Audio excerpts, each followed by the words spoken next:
আসসালামু আলাইকুম এভরিওয়ান, কেমন আছেন সবাই? আশা করি আল্লাহ তাআলার অশেষ রহমতে সবাই খুব ভালো আছেন। আলহামদুলিল্লাহ, আমিও ভালো আছি। স্বর্ণাস কিচেনে সবাইকে আরও একবার ওয়েলকাম করছি নতুন একটি রেসিপি দেখার জন্য। আজকে শেয়ার করব স্প্রিং রোলের রেসিপি। আশা করি আজকের এই ভিডিওটিও আপনাদের কাছে ভীষণ ভালো লাগবে। চলুন তাহলে রেসিপি দেখে নিই। প্রথমেই এখানে আমি ফার্স্ট টাইম স্প্রিং রোল তৈরি করার জন্য আমি ডোটাকে করে নেব। তো সেজন্য মেজারমেন্ট কাপ দিয়ে মেপে এখানে আমি 5.5 কাপ ময়দা নিয়ে নিচ্ছি। স্প্রিং রোল তৈরি করার জন্য আমি যে ডো তৈরি করব, ডো থেকে যে আমি শিটগুলোকে বানিয়ে নেব, তো সেখান থেকে আমি কিছু সমোচাও তৈরি করব। তো একটা আন্টির বেশ অনেক কিছু অর্ডারে আছে, তো তার কাজগুলো একটু করে নিচ্ছি যেহেতু ইমার্জেন্সি। এজন্য একসাথেই আমি সমোচার শিটগুলোও বানিয়ে নেব এবং সেই সাথে স্প্রিং রোলগুলোও তৈরি করে নেব। তো এখানে কিন্তু আমি 5.5 কাপ ময়দা নিয়েছি, তার সাথে 1 চা চামচ নিয়েছি লবণ এবং আন্দাজ করে 6 থেকে 7 টেবিল চামচের মতো রান্নার রেগুলার তেল দিয়ে খুব ভালোভাবে ময়াম করে এখানে এই যে ডোটা করে নিচ্ছি। আসলে এই ডো তো সবাই তৈরি করতে পারে, তো তাই কিন্তু ডিটেলে আমি শেয়ার করছি না, কারণ আমি আজকে স্প্রিং রোলের A to Z ভিডিওটা শেয়ার করছি। তো ভিডিওটা কিন্তু অনেকটা বড় হয়েছে, তো সবাই একটু কষ্ট করে দেখে নেবেন। এখানে আমি ডোটা রেডি করে সামান্য একটু তেল ডোটার চারপাশে মেখে এবার রেস্টে রেখে দিচ্ছি।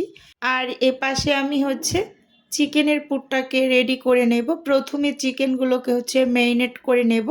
সেজন্য এখানে সাদা গোলমরিচের গুঁড়ো দিয়েছি 1/2 চা চামচ, আদা বাটা দিয়েছি এখানে 1/2 চা চামচ, আর সেই সাথে রসুন বাটাও দিচ্ছি 1/2 চা চামচ, এবং এখানে আমি 2 টেবিল চামচ দিয়ে দিচ্ছি সয়া সস।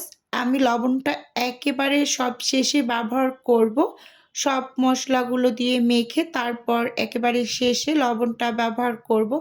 এখানে লাল মরিচের গুঁড়ো দিয়েছি 1/2 চা চামচ এবং ভাজা জিরার গুঁড়ো দিয়েছি 1/2 চা চামচ এবং ধনিয়ার গুঁড়ো দিয়েছি 1/2 চা চামচ, গরম মশলার গুঁড়ো দিয়েছি 1/2 চা চামচ। সমস্ত উপকরণগুলোকে আমি 1/2 চা চামচ করেই দিয়েছি। এবার সব কিছু খুব ভালোভাবে একটু মেখে নিচ্ছি। এখন পর্যন্ত আমি কিন্তু লবণটা অ্যাড করিনি। এখানে আমি লবণটা একেবারে শেষ পর্যায়ে এসে অ্যাড করে দিচ্ছি। দিয়ে খুব ভালোভাবে একটু মেখে তারপর পুরটাকে রেডি করে নেব। আর আপনাদের হাতে যদি অনেকটা সময় থাকে তাহলে একটু রেস্টে রেখে দেবেন, তাহলে এটা সেট হতে সময় পাবে। আমার হাতে যেহেতু সময় ছিল না, তো সেজন্য কিন্তু চুলোতে আমি একটা প্যান বসিয়ে সাথে সাথে পুরটা রেডি করে নিচ্ছি। প্যানে এখানে পরিমাণ মতো তেল দিয়েছি আর সেই সাথে আমি চুলোটাকে কিন্তু অন করে নিয়েছি। তেলটা ভালোভাবে গরম করে এর মাঝে এখন পেঁয়াজ কুচি দিয়ে দিয়েছি। দিয়ে খুব ভালোভাবে একটু হালকা করে ভেজে নেব। অনেকটা সময় ধরে না, মানে 1 মিনিটের মতো হবে। পেঁয়াজটাকে একটু ভেজে তারপর এর মাঝে আমি যেই ম্যারিনেট করে রেখেছিলাম মাংসগুলো, তো সেগুলো দিয়ে দিয়েছি। দেখুন এবার খুব সুন্দরভাবে তেলের মাঝে একটু ভেজে নেব। 2 থেকে 2.5 মিনিটের মতো হয়েছিল, এরকম একটু ভেজে নিয়েছি। এবার আমি যে বাটিটায় ম্যারিনেট করেছিলাম সামান্য একটু পানি, মানে বাটিটা ধুয়ে আমি দিয়ে দিয়েছি, যে মশলাটুকু লেগেছিল তো ওটা ধুয়ে দিয়েছি।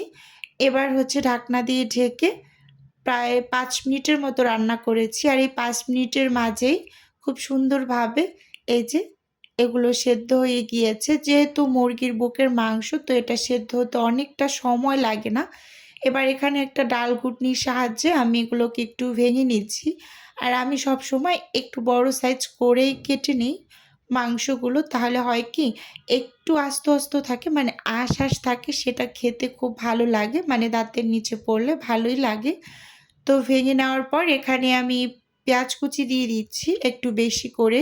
তো দিয়ে খুব ভালোভাবে নেড়ে চেড়ে নিচ্ছি। আর এর মাঝে হচ্ছে কাঁচামরিচ কুচিও দিয়ে দিচ্ছি, যেহেতু কাঁচামরিচ কুচিটা ব্যবহার করিনি এখনও, এই পর্যায়ে করে দিলাম। তো এবার ঢাকনা দিয়ে সব কিছু একটু আবার ভালোভাবে সেদ্ধ করে নিচ্ছি, মানে পেঁয়াজটা যাতে একটু ভালোভাবে সেদ্ধ হয়। ভালোভাবে একটু নেড়ে চেড়ে এর মাঝে এখন হচ্ছে আমি 2 টেবিল চামচের মতো হচ্ছে টমেটো কেচাপ দিয়ে দিলাম। দিয়ে খুব ভালোভাবে নেড়ে চেড়ে মিশিয়ে নেব। অবশ্যই টমেটো কেচাপটা দেওয়ার ট্রাই করবেন, খুবই ভালো লাগে খেতে। এখানে আমি একটা স্বাদে ম্যাজিক মশলা দিয়েছি, আমি প্রাণেরটা ব্যবহার করেছি, আপনারা অনেক ব্র্যান্ডেরই আছে বাজারে পাওয়া যায়, সেগুলো দিয়েছি মানে রেডিমেড। আর এই পর্যায়ে দিয়ে দিচ্ছি 1 চা চামচ কর্নফ্লাওয়ার পানিতে একটু গুলে তো দিয়ে দিলাম। এতে করে এই পুরটা খুব মানে জুসি টাইপের হবে, মানে ভিতরটা জুসি থাকবে এইরকম আর কি।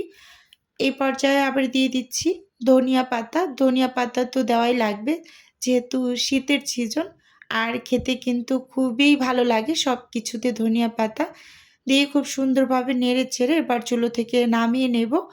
আর এপাশে যে ডোটাকে আমি রেস্টে রেখেছিলাম সেটা কিন্তু খুব সুন্দরভাবে সেট হয়েছে।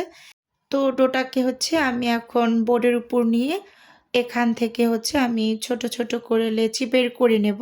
আসলে আজকে যেহেতু আমি এ টু জেড রেসিপিটা শেয়ার করছি, তো সে কারণে কিন্তু আমার ভিডিওটা অনেকটা লং হয়েছে।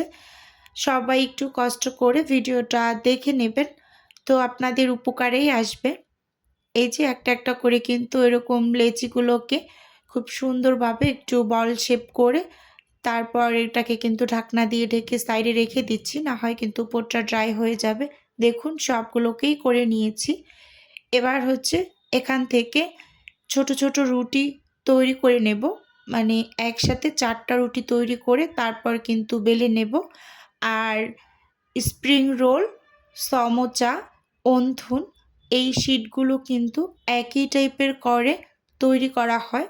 এখানে কিন্তু আমি 2 আইটেম তৈরি করব, তো সেজন্য কিন্তু একসাথেই ডোটা করে নিয়েছি। এগুলো যেহেতু একইভাবে তৈরি করা হয় তো আলাদা করে মানে শিট তৈরি করার দরকার নেই, এভাবে করেই তৈরি করবেন একসাথে 2-3 আইটেমেরটা। তো একটা রুটির উপর আর কিছুটা পরিমাণ তেল দিয়ে আমি শুকনো ময়দা ছিটিয়ে আর একটা রুটি দিয়ে দিচ্ছি। এভাবে করে একসাথে আমি 4টা রুটি অ্যাড করে তারপর বেলে নেব। আর যখন বেলে নেবেন তখন কিন্তু 2 সাইডে উল্টে পাল্টে বেলে নিতে হবে, না হয় যে পাশটা নিচে থাকবে তো সেই পাশের রুটিটা কিন্তু ছোট থাকবে, মানে শেষের রুটিটা। এই যে স্কিনে ভালোভাবে লক্ষ্য করলেই কিন্তু বুঝতে পারবেন। আমি কিন্তু খুব ভালোভাবে বোঝানোর ট্রাই করতেছি, বাট কতটুকু পারতেছি বুঝতেছি না, এজন্য কিন্তু বারবার উল্টে পাল্টে বেলে নিচ্ছি। এভাবে কিন্তু উল্টে পাল্টে বেলে নেবেন, না হয় কিন্তু যেই পাশটা বেলতে শুরু করবেন অপর পাশটা কিন্তু রুটি ছোট থাকবে। তো সে কারণে একটু উল্টে পাল্টে ভালোভাবে 2 পাশই ঠিকমতো বেলে তারপর এই যে ছেঁকে নেবেন এভাবে করে। তো চুলোতে আমি একটা প্যান বসিয়ে দিয়েছি, চুলোর আঁচটাকে লো করে তারপর কিন্তু এই রুটিগুলোকে ছেঁকে নিচ্ছি। গরম অবস্থাতেই কিন্তু আপনার রুটিগুলোকে আলাদা করতে হবে। ঠান্ডা করে যদি রুটিটা আলাদা করতে যান তাহলে কিন্তু ছিঁড়ে যাবে। তো এই তার উপর বসেই কিন্তু একটু গরম গরম অবস্থায় এগুলোকে আলাদা করে নেবেন। হাতে একটু তাপ লাগে তো সেটা একটু সহ্য করে এরকমই যে এক সাইড থেকে খুব সুন্দরভাবে কিন্তু খুলে খুলে আসছে দেখুন গরম হওয়ার পর। তো এভাবে করে হাত দিয়ে ছাড়িয়ে নেবেন গরম অবস্থাতেই। এভাবে করে সবগুলোকেই তৈরি করে নিয়েছি দেখুন, আর কতটা পরিমাণ পাতলা হয়েছে ভালোভাবে লক্ষ্য করলেই বুঝতে পারবেন। আর অনেকগুলো শিট কিন্তু তৈরি করে নিয়েছি। এই শিটগুলোকে কিন্তু আপনারা ফ্রোজেনও করতে পারেন, কোনো বক্সের ভিতরে ঢাকনা লাগিয়ে রেখে দেবেন, যখন কাজ করবেন তার ঠিক 10 থেকে 20 মিনিট আগে বের করে কাজ করবেন। তো আমি কিছু শিট নিয়েছি আর কিছু বাকি রেখেছি, মানে একসাথে কেটে নিতে পারবো না অনেকগুলো, যেহেতু 2 বারে কেটে নেব। এই যে স্কেল মেপে কিন্তু আমি কেটে নিচ্ছি। প্রথমে এখানে আমি স্প্রিং রোল তৈরি করব, তো সেই শিটগুলোকেই প্রথমে কেটে নিচ্ছি। 15 পিস আমি স্প্রিং রোল তৈরি করব, আর এখানে কিন্তু আমি 15 পিসের থেকেও বেশি নিয়েছি শিট। আর বাকিগুলো দিয়ে কিন্তু আমি হচ্ছে সমোচা তৈরি করে নেব। তো দেখুন এই যে চারপাশ থেকে একেবারে সুন্দরভাবে স্কেল মেপে আমি কেটে নিয়েছি। আর এই যে দেখুন খুব সুন্দরভাবে কিন্তু স্প্রিং রোলের শিটটা তৈরি হয়ে গিয়েছে। এবার হচ্ছে এটার ইঞ্চিটা একটু বলে দিচ্ছি। লম্বায় হচ্ছে 8 আর পাশে হচ্ছে 7 এরকম। তো এখন হচ্ছে এই শিটগুলো দিয়ে আমি হচ্ছে স্প্রিং রোলগুলো বানিয়ে নেব। আর অফ স্ক্রিনে হচ্ছে আমি সমোচার শিটগুলোকেও কেটে সমোচাগুলোকেও বানিয়ে নিয়েছি। এরকম আর কি।